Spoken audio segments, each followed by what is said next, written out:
today we have a doozy, I tell you what.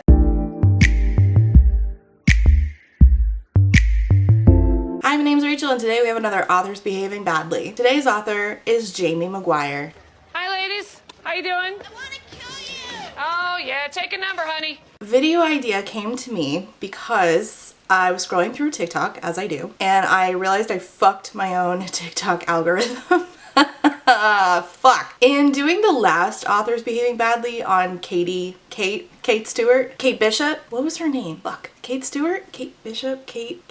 Fuck. The other lady. I used TikToks from a TikToker who was coming to Kate's rescue, sort of. And now she shows up in my feed. Great. So she came up in my feed because she was excited that Jamie McGuire followed her on TikTok. And I was like, oh, light bulb. It's time. It's time to talk about an author who has behaved so badly for like a decade now, so many times. And each time, right-wingers like that TikToker get more and more excited to support her. But first, I have to sing, thank you for being a friend, because today's video is brought to you by my patrons. First of all, I have to say a super special thank you to my new Tier 4 patrons, Lex and SJ, and a special thank you to them, as well as my Tier 3 patrons, my potato starch Marxists, Allison, Ebby, Kate, Molly, Reba, Paige, Sean, Shannon, and Marcella. Thank you.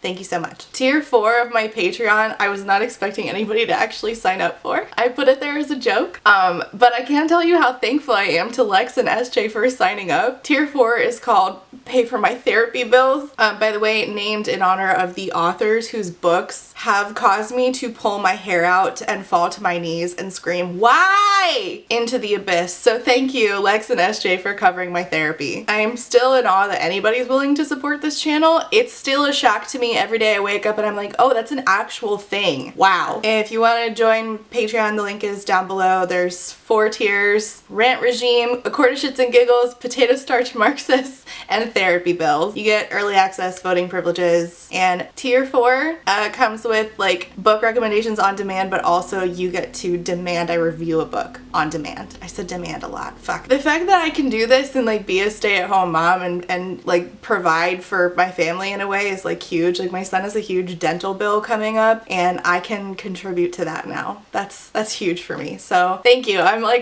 just so happy that I can actually make this a thing that works within the confines of being a stay-at-home mom. It's a huge deal. So okay, I'm not gonna cry. Where do I even begin with Jamie McGuire? Oh boy. Oh wow. So Jamie McGuire is a US author from the very conservative state of Oklahoma. She writes primarily in the new adult fiction age group, and she became very popular after the release of her contemporary romance Beautiful Disaster. She has about 15 books, I think, under her belt, as well as several novellas. McGuire self-published her first 4 novels, and Beautiful Disaster became a New York Times bestseller. She was offered a publishing contract with Atria Books. I don't know who that is. The amount of knowledge I have on publishing groups is very low. You know who does have a lot of info on that though and has been covering like the stuff going on lately in publishing is Jess Owens. I will link her channel below. So Atria Books picked up the rights to Beautiful Disaster and its sequels. Many of her novels have now been New York Times bestsellers. She's very popular. In 2014, she got back into self-publishing because she realized she could make more money by keeping her own digital rights. And since then, most of her work has been self-published again. Beautiful Disaster, her most popular, came out in May of 2011. It features what is most definitely an abusive relationship. However, it has a ton of fans. The issues with it are similar to the discourse surrounding the relationships in Twilight and After and 50 Shades of Grey. We have a domineering, controlling young man with anger issues who becomes violent when he doesn't get his way, and a virginal girl who vacillates between being treated like shit by the male love interest and being protected by the male love interest. Wow, swoon. Some reviewers, after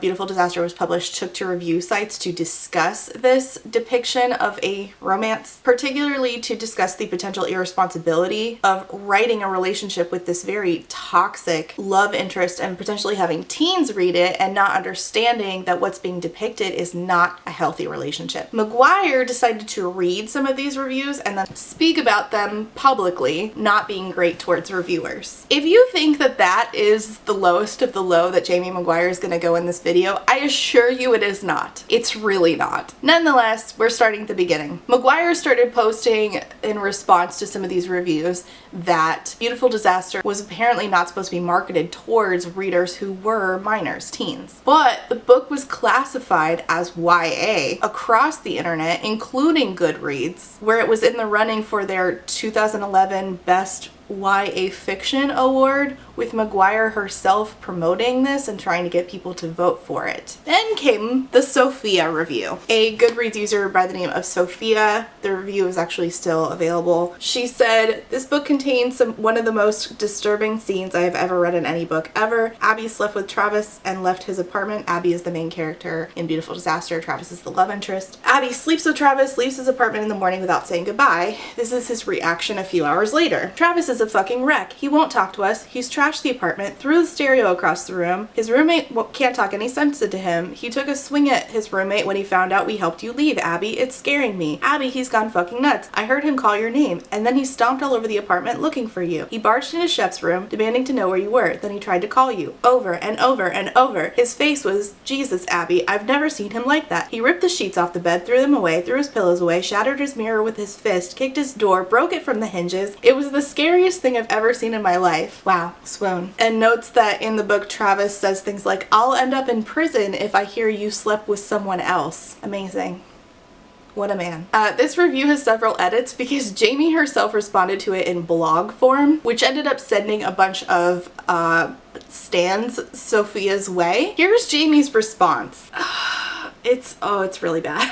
"To those that go on 10-paragraph rants about how dysfunctional, unhealthy, and scary Beautiful Disaster is, do you honestly believe that only healthy, functional, rational people walk this earth? Let's take that question a bit further. Do you believe those people don't fall in love?" Oh no. Oh boy. "One does not promote bad behavior by exploring it." You did promote it though. You didn't explore it. Everybody who's read that book knows it. Everybody who's read the reviews of that book knows it. In Beautiful Disaster, two emotionally scarred people met, fall in love, and tried to make a go of it. Not unlike most humans on the planet with a similar background, they were exceedingly bad at it. I wonder about some reviewers that point down from their sweet solid gold stool like they've been awarded from the school of life, who by their intolerance have never found themselves in a precarious situation on their own volition, or known what it's like to grow up in chaos or struggle with anger issues without the tools necessary to have a healthy relationship. You can't honestly believe emotionally scarred people don't fall in love. You're so disingenuous. Oh, it's so funny. Not funny haha, funny scary. If you have never found yourself in that sort of relationship, kudos to you. If the thought makes you so angry you have nothing nice to say, you're entitled to not read Beautiful Disaster. But what you are not entitled to is to demean and disrespect my fans who not only get the book or just allow themselves to be entertained by a fictional book with fictional situations, but who might have found themselves in a similar situation. Bad things happen. Hurt people fall in love. Mistakes are made. Your outright anger over a fictional story makes me shake my head. Furthermore, while you're on your high horse expressing in all caps how unrealistic these situations are, how stupid the characters are, how ridiculous the fans are for high ratings, and how evil I am for glorifying a dysfunctional relationship, the vitriol you spew in your reviews is more about you than they do about the book. Another reviewer around this time, named Jane, who writes at dearauthor.com, decided to sort of contact Jamie directly via Twitter and say, "I'm posting my review on Saturday of your book and it contains everything that you seem to hate and despise in a review, so if your Google alert pops up with a link to a site called dearauthor.com, you probably don't want to read it." McGuire responded several times saying things like, "Thank you for letting me know. So the warning about the Google alerts was meant as, I've read some disappointing things myself lately. I'm sorry you're disappointed. I'm disappointed that you have an entire website about your opinion, but I'm not allowed to have one blog. I've read your post and understand your viewpoint. I don't understand your anger, but you don't need me to. Jane promises to fry me in her upcoming review on Dear Author, and that's okay." Jane said, "You had interacted with me in the past. I wanted to give you a heads up that my review contained all the things you hate. Let me be clear. My review reviews about the book only. I don't fry any other, and I take exception to the accusation that I would. Just like your last glib tweet was a disappointment, I have no anger towards you. It's a complete disappointment, but it's not anger. But in light of what you said about reviewers and reviews, shouldn't I be concerned? But I also said I liked it. I recommended it to other readers. I said your voice was strong and compelling. I don't know what order those tweets are in because the screenshots I have don't put them in order, but that's the context. And I read Jane's review. It's still available, and it was actually very chill. Like, I am way more mean on like a normal basis than Jane was. She just stated what she observed and even said what she liked. It was not a scathing hot take like I guess you could say Sophia's was. And there really is no reason for me to think that Jane was trying to like bait Jamie. It seems like she was actually just trying to keep Jamie out of her space, since Jamie had been known to go into spaces where she was not invited and then write shitty things about reviewers. So I'm on Jane's side personally. It seems to me that Jane wasn't tagging an author in a negative review, but instead legitimately trying to prevent Jamie from going and doing to her what Jamie did to Sophia. So that was the bookish related controversy. Everything from here on out is about Jamie personally, stuff she said online, and it's really gross. So trigger warning for like blatant racism, transphobia, fat phobia, as well as child abuse. Jamie McGuire says some really awful shit on her Facebook, and people have screenshotted it before. On a post where I think it was about Lizzo, I don't have the full context, she said, genuinely curious, how does she practice dance that much and remain that overweight? Seems like she would burn hundreds, if not thousands of calories a day. If she's eating that many empty calories, how is she fueled to be that active? Or does she have a disorder that keeps her heavy? There's so many levels of fat phobia here. It's practically a 3-layer cake of fat phobia. Why are you that fat phobic? Holy shit. J.K. Rowling in 2019 was getting a lot of understandable flack because she had an uptick in her transphobic tweets, right? We all remember, those of us who were, on Twitter in 2019. Where were you in the days when J.K. Rowling showed her ass? And in the tweet where J.K. Rowling said, dress however you please, call yourself whatever you like, sleep with any consenting adult who will have you, live your best life in peace and security, but force women out of their jobs for stating that sex is real. I stand with Maya, blah, blah, blah. Of course, this is always, making trans people emergencies, saying that trans people are trying to erase sex when sex and gender are not the same thing. Just the normal amount of fear-mongering about trans people from J.K. Rowling. Just that. Love that we have to deal with that shit. Jamie McGuire, of course, responds by saying, this is perfectly sensible. The hate she's receiving for this statement is not. Be careful what rights you give away to protect your own opinion. What rights am I giving away? What rights are being given away? What rights is J.K. Rowling giving away? I'm just wondering what rights a literal billionaire white woman is having to give away, especially when nobody's trying to say that sex is not a thing. Go on. I would love for somebody to list them for me. It's quiet. So that was, her obvious transphobia, and then here's where the racism comes in. So Jamie McGuire has repeatedly said racist shit, including disgusting and damaging and untrue things surrounding black men and gun violence. She commented on a post made on Parler. Yes, Parler, the app that is now no longer, that was for right-wingers to go have a little safe space where they could say as much awful shit as they wanted. The Proud Boys, who are a white nationalist organization, posted on Parler, these are the people trying to take your rights away. It was a what looks to be a man in a skirt next to a rainbow wearing a Black Lives Matter shirt, and Jamie said, they can try, I'll blow that skirt up real quick. So not only is, the Black Lives Matter thing, the queer, it's obvious like homophobia, but the Proud Boys, you're supporting, you're having conversations with the fucking Proud Boys? I just want you to say I'm a racist. Just say I'm a proud racist. Just say it. You should just say it at this point. Furthermore, she supported Kyle Rittenhouse, that kid who drove out of state to go shoot protesters, and then later also supported and was supported by the Proud Boys. She said, if this kid isn't released and absolved, it will be the first riot I'll join. The first riot that Jamie will join is to riot that the kid, who by the way did get absolved, which was horrible because he absolutely went and drove out of state with the intention to murder protesters and did so. And the only reason the Proud Boys are supporting him, and he supported them in turn, was because they're all a bunch of racists and he killed people who were trying to protest against racism. That's exactly what happened. And Jamie sees him as a hero because Jamie's a racist. She also wrote this comment on Facebook about gun violence, which is untrue and despicable. Explain please how it's a white male problem when the statistics show overwhelmingly that gun violence in the US is perpetrated by black males. There is a shooting every few minutes in Chicago and Detroit by black males, and a mass shooting is anything more than 2 people. That happens daily in those areas and other high crime areas, again overwhelmingly by young black males. That said, I don't think it should be dealt with or pigeonholed as a race issue, but a socioeconomic one. No, you don't. Not if you're supporting Kyle Rittenhouse, you don't. You're a liar. While I agree with your other points, statistics don't back them up that we have a white male problem. This rhetoric is troubling for me as a mother of a white male.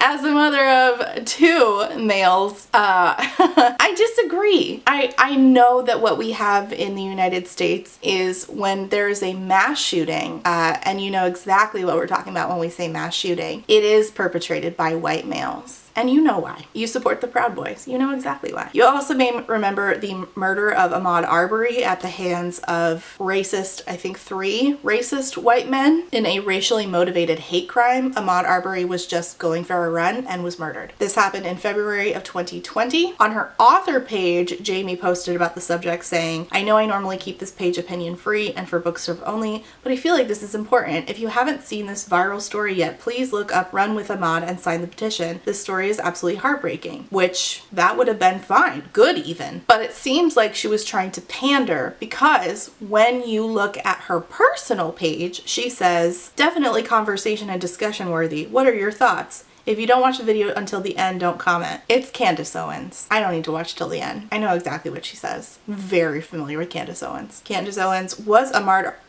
Arbery just a jogger who was murdered for being black? Giant fucking red flag. And the comment section was a sea of red flags so thick that Moses himself could not part that shit. With Jamie saying things like, yeah, why are we just hearing about this, seeing action when it went down in February? Fishy. I can guess why you're just now hearing about it. All the perpetrators involved, by the way, in the murder of Ahmaud Arbery were found guilty on all counts. Candace, as usual, was wrong. And every white person who reshared her video was also wrong. White folks who are racist will always consistently use Candace Owens to confirm their own bias and say, look, I can't be racist. I reshared something from a black woman who agrees with me. You're fucking stupid. Well, because of her resharing that Proud Boys thing and commenting on it and saying something that was all at once homophobic, transphobic, and racist, Jamie was actually dropped by her lit agency, surprising absolutely nobody. Jamie was also in support of the terrorists who decided to have a big ol' hissy fit over a fair and free election and decided to do a little insurrection on January 6th. Yet despite all of this, you can see for a fact that cancellation is not a thing. It's not real. Otherwise, why is it that Jamie McGuire's book Beautiful Disaster is getting an adaptation? I just saw the trailer. Despite saying, are you all watching the live feeds? This is just the beginning. Patriots will fight against fraud and tyranny. We might be looking at the beginning of the new Civil War. About the January 6th terrorist attack by white nationalists, somehow people still think it's a good idea to make adaptations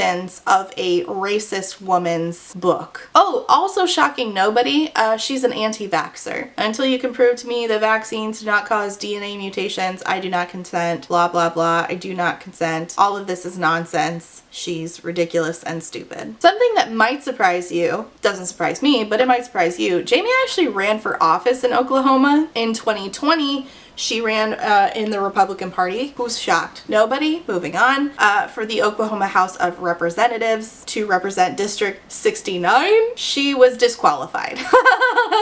She was disqualified on June 30th, 2020. Her candidacy was contested and she was removed. It had to do with a residency issue where she had not lived in that district for a long enough time in order to run for office. I'm sure we can all guess what kind of platform she would have run on. Yeah, as a Republican who supports the fucking Proud Boys. Despite all of this, again, just want to point out to you, Beautiful Disaster is getting a movie adaptation. Comes out next year, and one of the fucking Sprouse twins is in it. But that's not all.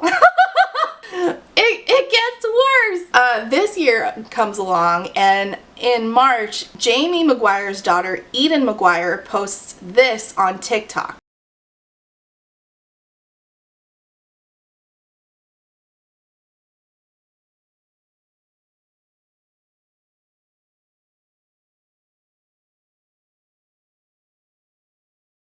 From what I can tell, Jamie is around 44 years old and has 3 kids. Eden seems to be the oldest, the other 2 are minors. So you can see Jamie posts a TikTok with pictures of herself with Eden, which there are no pictures of them together past 2017 apparently, and puts this song on that says, "Nobody has a mom like mine," which is weird as fuck. Like, that's such a weird fucking thing to say about yourself as a mother. I would never do that. That's so fucking weird. And Eden comes back saying, okay, that's a slap in the face seeing as we've been no contact for the last year. She's just doing this to keep up appearances. Well, Jamie commented on that saying, I've texted you, I included you so that you don't feel left out. You stole my card and my credit card, so I cut you off financially. Eden takes this comment, puts it in a new TikTok showing receipts of conversations between her and Jamie, where Jamie tells her not to come to Eden's younger brother's birthday party, giving context about situations where Jamie tried to twist. At one point, Jamie told her never to procreate, which as a mom is so fucked. Like, it's just so fucked. I would never say that to my kids. Jamie also says to her something that in what world would I ever say this to I can't imagine saying this to my children. When I cut you off, my life sees significantly less stress. My life gets better. Yours doesn't. See how that works? Don't bite the hand that feeds you. And that's actually where I got triggered looking into this, because while my biological mother is not like this, my mother-in-law is. If you're watching this, fuck off. I've been no contact for a year now, or tried to be until, I'm contacted against my will. Low contact for a year before that, and it's because of stuff like this, like Jamie does to her kid. Anyone who's dealt with a narcissistic mom knows what it's like to get messages like this. And reading Eden's hit me right in my fucking chest. Eden also mentions that her mom hit her and her sister, who is a minor, who's 15, and outright calls her an abuser, to which Jamie allegedly responded regarding hitting the 15-year-old, she should have gotten worse. Then Eden's grandmother apparently texted her saying, your mom said if you don't take that TikTok down, she's calling her lawyer. Why do you do things like that? Yes, peak narcissistic abuse. Whenever you piss off the narcissist, you get asked, why would you do that? Why would I call out the abuse? What do you mean? Same thing happened to me when I finally showed screenshots publicly. So not only is this weird anti-vaxxer who wrote an abusive and misogynistic romance book, a raging racist who supports the fucking Proud Boys and terrorists, is also transphobic and homophobic. On top of all of that shit, she abuses her kids. And yet people are excited to get followed by her on TikTok? Why? Typical. Narcissistic abusers have a way of charming you. Meanwhile, they're terrorizing the people that are closest to them. Just DMs full of abuse, non-stop for years, a decade in my experience. I fully support Eden. I'm so glad that she doesn't have to live with or near her mom, and I wish her the best. I hope she has a great therapist. I hope she finds healing and better books, because her mom's writing is trash. Let me know your thoughts on all of this. My thought is that Jamie is a writer of shitty books and is a shitty person, an absolute raging racist and a transphobe and a homophobe and an abusive mom, and I already have mommy issues, thanks. I don't need any more. May the adaptation of her book absolutely fucking flop in theaters, and may her spray tan turn her the color of a tomato. Amen. It's what she deserves. Anyway, Eden, if you're out there, bless you. I hope you have a wonderful day. I hope all of your goals are met and dreams manifested, and I hope you have great weather and all of your food tastes fucking phenomenal. That's what I hope. Let me know all of your thoughts below. If you want to support the channel, easiest way is to like and subscribe, but you can also buy me a coffee, support my Patreon, and follow me on all social medias. I am on TikTok. If you're on TikTok, let's be friends. Okay, so thanks so much for watching, and I will see you next time. Bye!